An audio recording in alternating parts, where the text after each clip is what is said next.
Siap menjadi saksi karya cintanya. Saudara, tema ini sangat GKJ Mertoyudan banget. Kenapa? Yang ditanya majelis dulu atau jemaah dulu? Kenapa? Ini tema GKJ Mertoyudan bingit. Sesuai dengan visi. Visi gereja kita apa? Siap menjadi gereja yang, ini kan pas. Nah kita akan lihat gambar kita. Gereja bagai bahtera di laut yang cerah, mengarahkan haluannya ke pantai seberang. Gambar apa Bapak Ibu?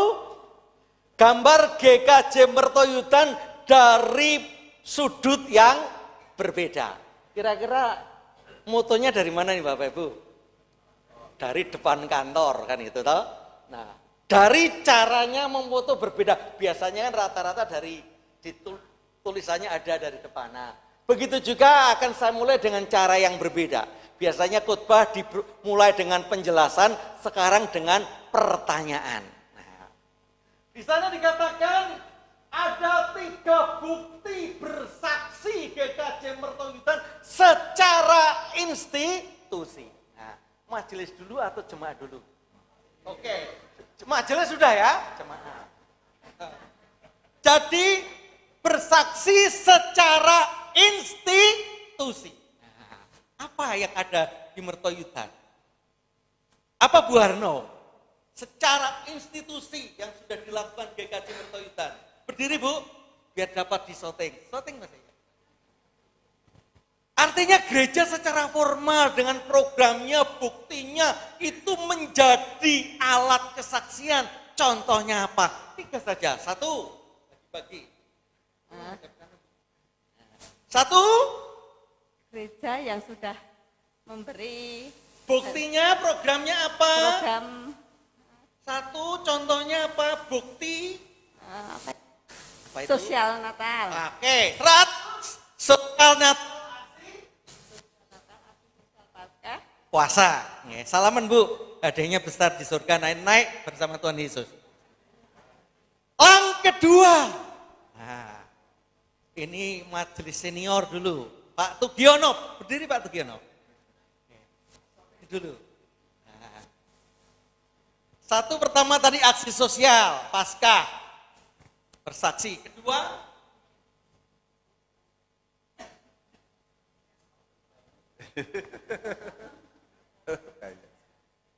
ada?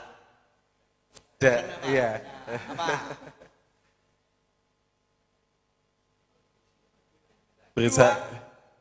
Contoh buktinya, programnya apa? Bukan konsep, tapi sebuah tindakan, sebuah program, yaitu di dalam kegiatan PAUD. Iya. PAUD, tapi sudah mati suri. Ya. Pernah punya kan itu. Iya, punya. Kalau tidak mati suri diwujudkan kalau di lingkungan Blondo.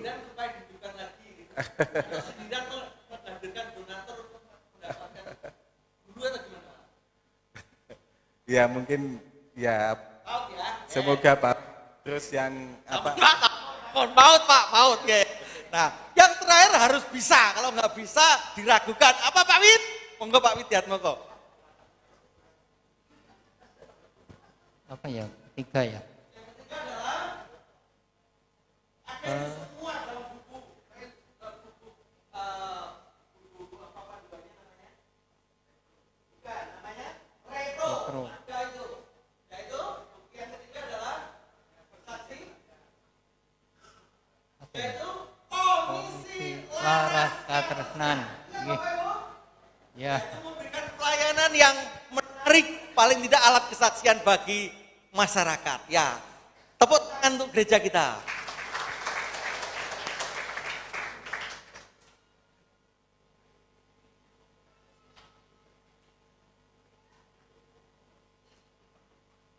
Itulah bukti-bukti gereja yang sudah melakukan bagaimana menjadi alat kesaksian.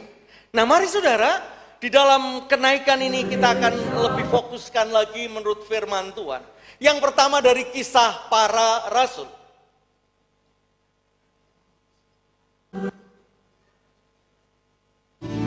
Roh Kudus, Kau hadir di sini.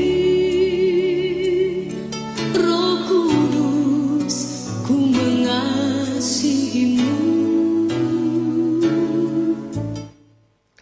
Di sana dikatakan yang saya ambil ayat yang kelima. Sebab Yohanes membaptis dengan air, tetapi tidak lama lagi kamu akan dibaptis dengan Roh Kudus. Nah, menarik saudara bicara tentang baptisan. Ada orang yang mencoba memfokuskan baptisan dengan pertama dari teknis. Memang kalau dari bahasanya baptiso bahasa Ibrani, baptisma bahasa Yunani itu artinya diselamkan. Masuk, kalau bahasa Inggris Pandansari diblebeke kan ya, dimasukkan dalam air. Tetapi sebenarnya itu hanya teknis, walaupun teknis banyak yang tidak puas, ada yang dibaptis. Jujur, siapa yang dibaptis ulang ngaku saja tidak berdosa. Biasanya pemuda ikut KKR di mana baptis lagi, baptis ulang. Karena pada saat baptis pertama tidak ada Roh Kudus, gitu kan Bapak Ibu? Oh, tidak ada Roh Kudus. Nah, yang penting adalah maknanya di mana baptis itu pasti Roh Kudus yang berkarya. Itulah makna baptis. Dan saatnya tentu tidak bisa diatur dan kita juga yakin setiap apa yang sudah kita lakukan Roh Kudus akan berkarya. Gak usah berpikir siapa pendetanya yang membaptis, jemaatnya siapa yang datang, caranya. Ini yang sering terjadi saudara. Orang-orang yang seperti ini gak akan siap bersaksi. Karena akan mempermasalahkan teknis. Akan menyalahkan, menghakimi. Bukankah Roh Kudus itu jelas roh. Jadi ketika ada baptisan gak sempat, multimedia pun gak bisa menyoteng Roh Kudus. Secara kasat mata. Tetapi kita percaya ketika kita menghormati sebuah baptisan apapun itu. Kita yakin kita menjadi orang-orang yang siap bersaksi. Apalagi kesaksian yang dilakukan oleh Tuhan Yesus bukan ada di dunia yang sempurna. Itu pun ditolak. Apalagi kita. Ketika kita masih memperbincangkan hal-hal yang duniawi, kita percaya setiap kita diberi hak untuk bersaksi tanpa membanding-bandingkan cara, tanpa membanding-bandingkan metode. Karena kita adalah anak-anak Tuhan yang sudah dibaptis di dalam Roh Kudus. Itu yang pertama. Lalu yang kedua, Bapak Ibu, kita akan lihat Mazmur tadi. Di sana Raja Maha Besar. Mari datang menyembah Dia. Dia pencipta dunia. Nyanyian yang tadi dinyanyikan oleh Pak Purnomo dan Bu siapa? Bu Aska tadi bicara tentang kemuliaan Tuhan, Raja, pemimpin dunia. Mestinya kalau gereja, bahkan kalau agama itu hanya memuji Tuhan dan melakukan kehendak kasih-Nya, tidak ada masalah. Tapi apa yang terjadi? Agama menjadi raksasa yang menakutkan. Bapak Ibu pernah baca kata-kata itu? Agama di dalam dunia warna-warni wajahnya. Ada wajah cinta, ada wajah angkara. Agama di dalam dunia bisa dijadikan media. Dari intrik politik, ambisi, taktik licik. Mari kita memakainya, suci hati, tulus jiwa. Agama cipta bijaksana. Ketika gereja menempatkan Tuhan sebagai raja. Ini puisi atau apa Bapak Ibu? Ada yang tahu? Oh, apakah itu lagu? Oh, tadi nyanyi. Wah, ini pasti di lagu kan Bapak Ibu? Agama di dalam dunia, warna-warni wajahnya. Ada wajah cinta, ada wajah angkara. Agama di dalam dunia bisa dijadikan media dari intrik politik, ambisi, taktik licik. Mari kita memakainya, suci hati, tulus jiwa. Agama cipta bijaksana. Ketika gereja menempatkan Tuhan sebagai raja yang mulia, maka hanya ada cinta. Untuk itu menjadi kesaksian yang nyata ketika kita menjadi saksi-saksi yang memancarkan cinta dan damai sejahtera. Selanjutnya firman Tuhan di dalam Petrus kalau nggak salah. Next. Oh, Efesus. Nah, menarik Bapak. Jadikan ku saksimu, garam dan terangmu, melalui tutur kata dan perbuatanku. Firman dari Efesus ini bercerita berita kepada kawan. Kalau EBT GAD ini kan berita perjalanan. Safari dari kota ke kota, tetapi juga memberikan laporan bagaimana orang-orang jemaat-jemaat mendukungnya, memberikan bantuan. Maka dikatakan tentang kasihmu terhadap semua orang kudus. Tentu ini bahasa manusia, semua orang kudus, tapi ini orang-orang yang melakukan perjalanan bersama Paulus. Tentu tidak gratis, jemaat mesti nyangoni, memberi, sehingga itu berjalan. Dan dalam perjalanan itu Paulus membaptis, memberitakan Injil, menjadi alat kesaksian. Itu perlu dukungan. Nah saudara, saya bersyukur mungkin tahun ini berakhir, saya diberi izin oleh majelis untuk menjadi visitator sinode. Jadi ada banyak hal yang menarik di beberapa persidangan-persidangan di klasis-klasis, dan salah satunya soal persekolahan Kristen. Ada banyak wajah sekolah-sekolah Kristen. Ada yang melaporkan apa adanya, terstruktur, lalu gereja klasis memberikan bantuan karena hubungannya memang hierarkis.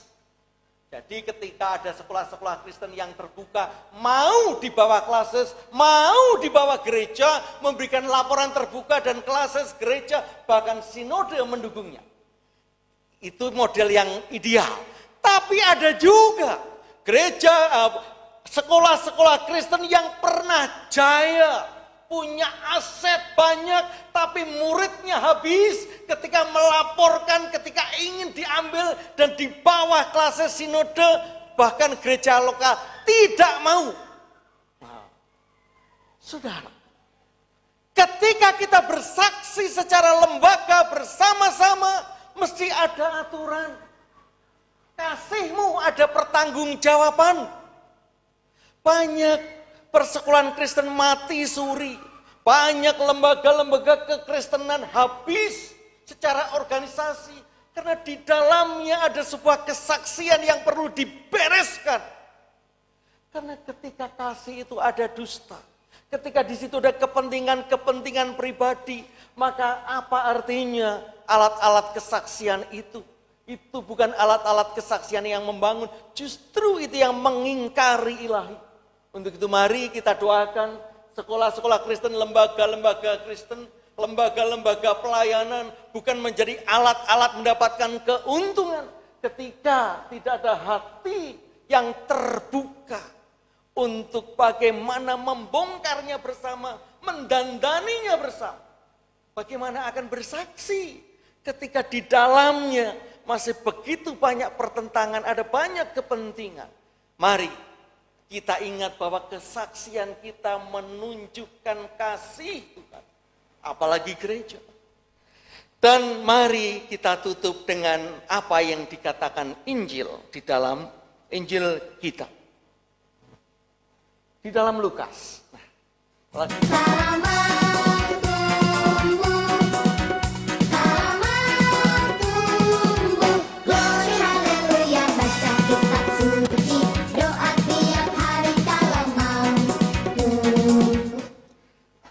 Itulah kata-kata Tuhan Yesus sebelum naik ke surga. Ia membuka pikiran mereka sehingga mereka mengerti kitab suci.